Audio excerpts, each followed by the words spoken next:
மரத்துக்கு எதுக்கு களை எடுக்கிறேன்னு சொன்னா அந்த மட்டை இடுக்குகள்ல புழு பூச்சிகள் அந்த காஞ்ச பாலை பண்ணடைன்னா தென்னை மரங்களுக்கு கெடுதலை ஏற்படுத்தும். அப்ப நீங்க அருவாவை நல்லா சுத்தம் பண்ணி இப்படி இங்க பாருங்க மரத்தை களை எடுத்துடணும், உரிக்க கூடாது. இதை பாரு, இங்க இருக்க, இங்க பாருங்க, இதை எடுத்துடணும். இங்க பாருங்க, இங்க பாருங்க, இங்க பாரு உள்ள எவ்வளவு, இங்க பாருங்க சத்தா, இங்க பாருங்க புழு, இங்க பாருங்க இதுக்கு உள்ளதான் போய் இங்க பாரு வண்டுகள் முட்டை போடும். இப்படியே மேல வரைக்கும் நல்ல ஏறணும்.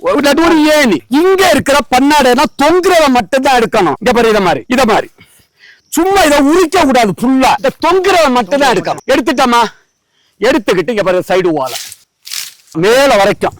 இப்ப சூரிய ஒளி எப்படி படுத்துன்னு பாத்தீங்களா, இங்க இருக்க மட்டையை காயப்படுத்த கூடாது. இத மாதிரி சுத்தம் பண்ணுனா மட்டை இடுக்குகள்ல வண்டுகள் பூச்சிகள் வராம இருக்க அங்குசம்னு ஒரு உப்பு இருக்கு, அத ஒவ்வொரு மாதமும் போட்டா வண்டுகள் வராது. இப்படி பண்ணுனாதான் மரம் நல்லா காய்க்கும். மரம் சுத்தம் பண்றதையும் பார்த்துட்டோமா.